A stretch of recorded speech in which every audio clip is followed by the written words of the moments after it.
Hey everybody, James Yeager with Kentucky Lake Prepper. the Kentucky Lake Prepper. I got him back out here, and I'm trying to convince him to get back into it. Come on, man. All right, so he is a bushcrafting enthusiast. Is that a good way to say it? Yeah, I'll expand on all that here. And we're going to talk about chopping stuff today, axes and hatchets and stuff like that. So, what did you want to say? Can I take it? Well, as far as the bushcrafting stuff goes, I used to be much more into it than I am now.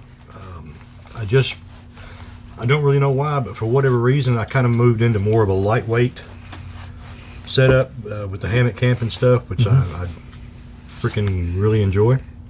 And I'm not one of them ultralight guys where you start weighing your toilet paper or shit like that, but I carry old man light. You know, I'm a fairly stout guy for a little guy, and so I have no trouble carrying 30, 35 pounds. I usually keep my load now around 24 pounds. Mm-hmm.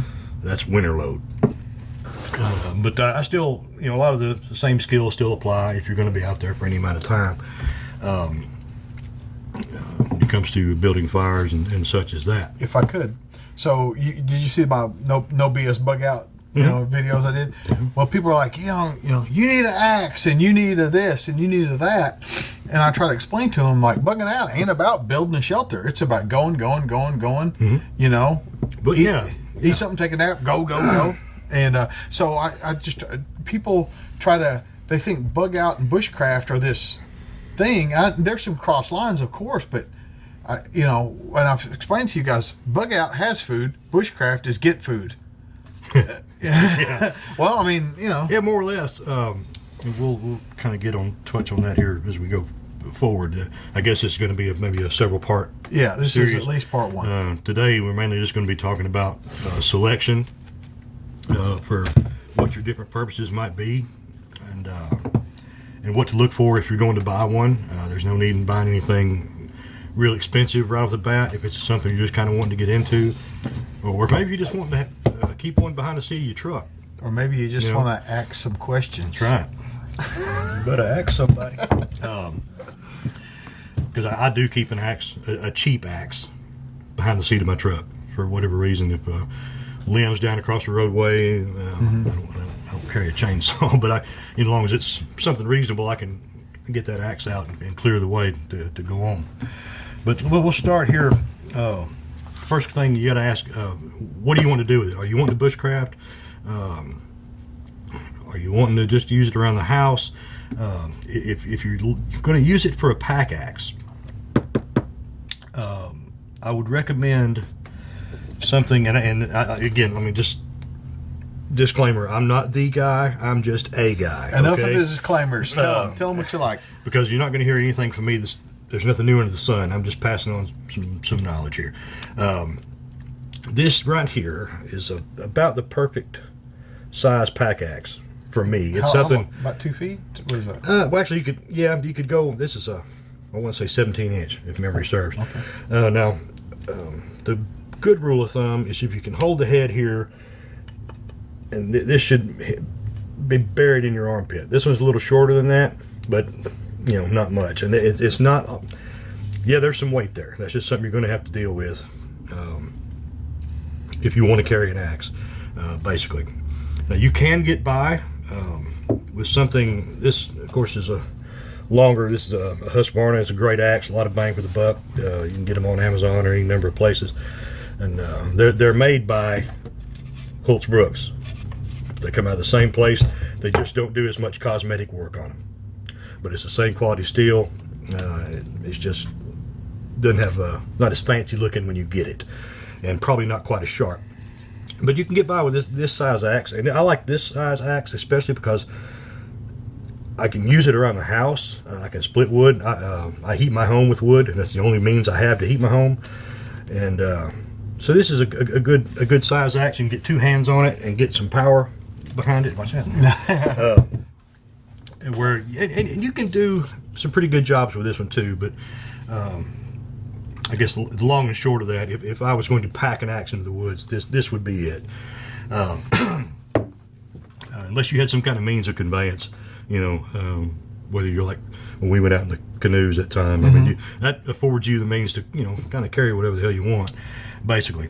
Now, something I like to make sure that I have with me, if I'm going to be driving stakes, you want a pole on the back of this axe. That's, to me, that's a must. What's it called? A pole. That's called a pole. Okay. And that allows you to drive stakes. Make sure you get one with a hardened pole. Now, if you're just driving wooden stakes or something like that, any axe will work.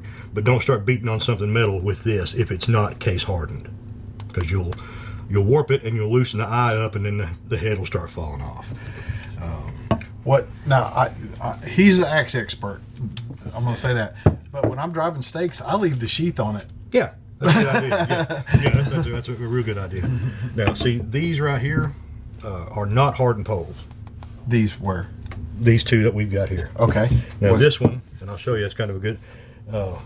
I haven't hit anything with it. Yeah, we see, I don't know if they can see how rough that is there. Maybe if I can get this thing. Now, you see how that's finished? That's a hardened pole. You could easily go metal to metal with that for a while, and it's not going to hurt the eye. And what brand is that? This one? Yeah. The Holtzbrook. Oh, okay. Yeah. Okay. Yeah, that's yours. Be mine if you leave it There's laying 50 around. axes laying here. Yeah, be mine if you leave it laying around. Well, let me say something about that. So this axe is $150, and the Husky is 70. It's half. Okay, so it's worth it. Here's what I think is funny: is dudes will carry around a $300 or $400 pocket knife, and they try to cheap out on an axe. Yeah. They try to buy a $40 axe or something. Well, it's like these little deals here. Fiskars. Personally, I wouldn't give you 10 cents for that thing. Not that it doesn't work, but eventually it gets abused. People, most times they'll leave it laying around outside. The handles get brittle and eventually break. When that happens, basically you got a pretty shitty splitting wedge is all you've got. You can't replace the handle in this thing.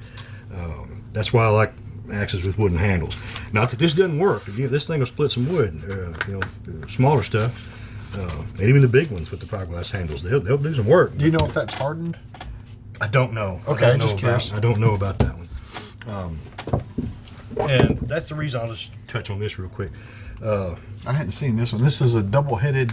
Double bit saddle axe is what they call it. I don't know why I call it a saddle axe. Now, this is a pretty cool one, and I like it. It's made by Council Tool. It's got two different angles on the bits. One for finer work and one for like trying to chop through like pine knots and stuff like that. I didn't even notice that. Yeah. Huh. But I bought it just because I thought it was cool, and I like it. And I have used it some around the house, but I wouldn't carry this because I don't have a striking pole on it. And for my purposes, how I do shit, I like to have the striking pole on the axe. But if I got something, at the end of class, just say, tell us something you learned today, I learned what the back of an axe was called. Yeah. And this is Council Tool. They're made in USA. They make some wonderful stuff. This is their premium line. They do have a cheaper, more economy line, and it's still good stuff. They have a boy's axe that is kind of like the shape of length of this one and everything. It's a great axe. It takes just a little bit of work on the edge when you get it, but it's great, and it's about $60, something like that. Speaking of working on the edge, I'm not trying to cut you off there. No, go ahead. When I got this, I bought a few different kinds of axes and hatchets and stuff to get started. And CRKT, they make pretty good stuff in general. When I got this, I had him sharpen it. When I got this, it literally still had a flat. It was like it had not even been honed down to an unsharp point. Like there was still a flat It was like edge. 32nd of an inch flat. I was like, almighty. But I like tomahawks. I don't carry one personally, but I do like them because they're so easy to replace the handle in the field.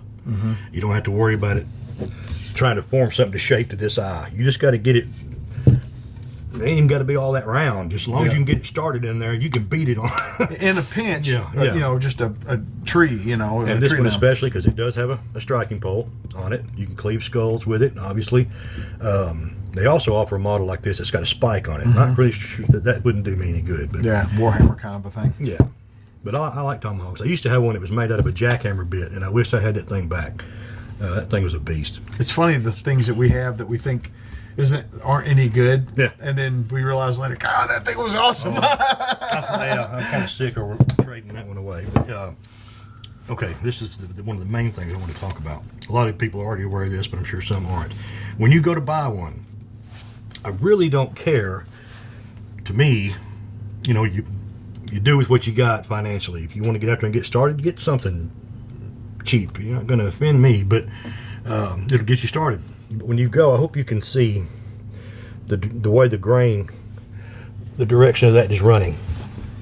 It's running this way. That is no good. This is a Condor carpenter's axe. Yeah, let me see that one. I'm sure that's perfect.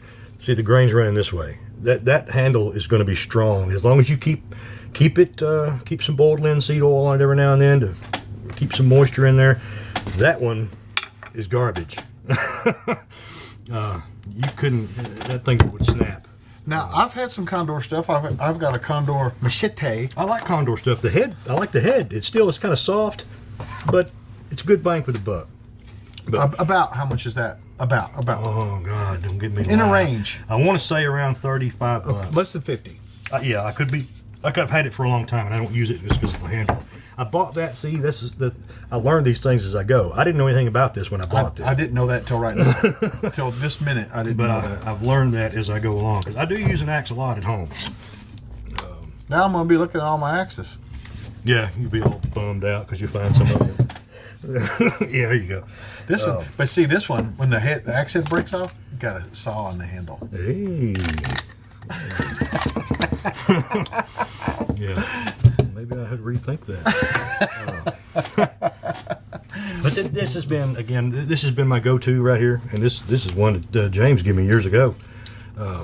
It's a Wetterlings. It was marketed as a bushcraft axe. They call them different things depending on the region that it's being sold in. Sometimes they'll call this a hunter's axe, but it's the same axe. For some reason, depending on the area that it's being marketed, they change the name of them. And this is my axe like that, and it lives in my truck, and it has it's when you don't know you need an axe, like tree falls over the road and stuff like that, and you can cut maybe the top of it off to get around for storms. For you guys live in Tornado Alley, you know what I'm talking about. But this thing has gotten a ton of use. I think you sharpened it for me when I first got it, but it's still got a pretty good. It's good steel. Pretty good edge on it. It is good steel. The Swedish steel is typically always good. The Gransfors Brooks is a Swedish company, and I've got a small forest axe at home. I've never actually used it. I bought it because I want one. They're awesome, but I've got so many freaking axes. Yeah. I've never used it. So many axes, so little wood. That's this right. is the Holtz Brooks. You guys that watched the video with Jacob where he's talking about the Gransfors Brooks, and this is the same kind of shit right here. Great axes.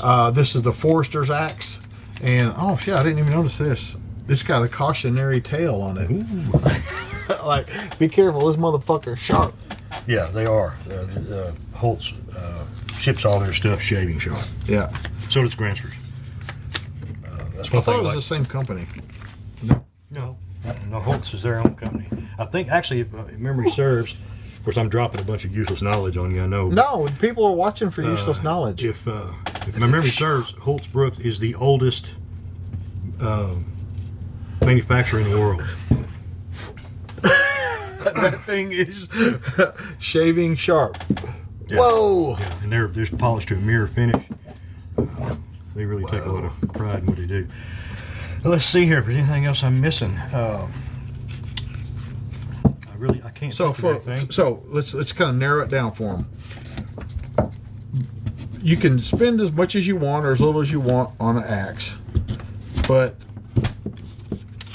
if somebody wants to buy one bushcraft axe, they want to just go ahead and buy one axe, what's the least they can get into, and what's the best one? Like, what's the one that's passable but it's the cheapest, and then what's best? If you wanted to get started, I would get the Husqvarna hatchet.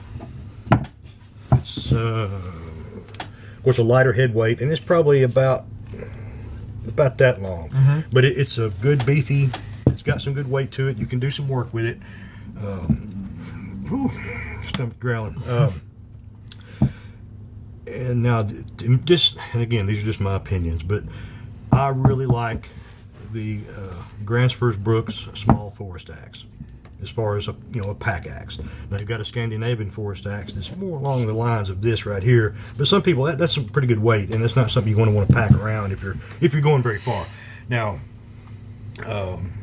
if you're say you're going out, maybe you're a trapper, something like that. It might be worth you packing in something heavier that first time, because you're going to be setting up a base camp, and you're going to kind of be working out of that base camp for a little while. Now that might be good. Of course, again, my system of doing things has changed over the past few years. Where I used to took an axe with me all the time, always had a fire. Now I don't. You're right. I'll go in dead of winter. I've been camping in 12 degrees, no fire. Right. Because I spent a shit ton of money on a bunch of stuff to keep my ass warm out there. Right. And but I know how to build a fire with a knife, like most people do. But so let me get you back on track, because they're going to be asking. So minimum is the Husqvarna hatchet. Okay. And if they want to just buy the best bushcraft axe, regardless of the amount of money it costs. Okay. I'm glad you had it. Okay. I just thought about something. Commonly, you would get the Gransfors Brooks small forest axe. But if you want the absolute best axe money can buy, get a Liam Hoffman. Okay, how much are we talking retail on the Liam Hoffman? Probably $350 to $400. They're hard to get. Dude he's just an amazing blacksmith. He won the Forged in Fire, and he was not even a what they call a master blacksmith or something, and he went up there and beat them all. He was young. He was a young guy, but his stuff is just fantastic. I've had two of them, and times got hard, and I had to get rid of them. But you want the absolute best money can buy, get a Liam Hoffman, but you're going to wait for it. Okay. But so if they don't want to wait, Gransfors Brooks small forest axe. Gransfors Brooks small forest axe. This is the Holtz Brooks forester axe. That is on par. Yeah. Gransfors. I think they're just almost neck and neck. And you're in the 150 range for that. Yeah. And I got this one from Lehman's. But we'll be going. Hopefully, somebody can get something out of this. I guess we're going to be doing a several part series here. We're going to demonstrate some skills, some safety stuff. Probably get into some sharpening. It's just good, I need to know sharpening. It's good to know how to maintain your basic hand tools, because the electricity may not always be there. So, if you've got ideas that you want for videos that you want, I don't mind you posting them down here. But keep in mind, we don't make any money off these videos. So yeah, he ain't paying me shit to be here. Yeah, these aren't monetized. I got a monster out of the deal. You fucker. One thing I'll say, and I'll shut up. No, people want to hear this stuff. Always get something with a mask. Don't ever carry around just a naked axe. Bad things can happen. I let Lewis borrow this, and this is what happens. He comes back with a button ripped out. Chewed on it. No accounting for taste. Yep. So, Kentucky Lake Prepper, I appreciate you coming in. What questions do you have about axes or the bushcraft questions that he may answer? He doesn't call himself a pro, but he's better than me. So this is what you got to deal with right here. So, axes, Husqvarna camp axe, hatchet, camp hatchet, just Husqvarna hatchet, and Gransfors or Holtz Brooks forester's axe. And that's it. All right. Remember, your responsibility to be ready for the fight never ends.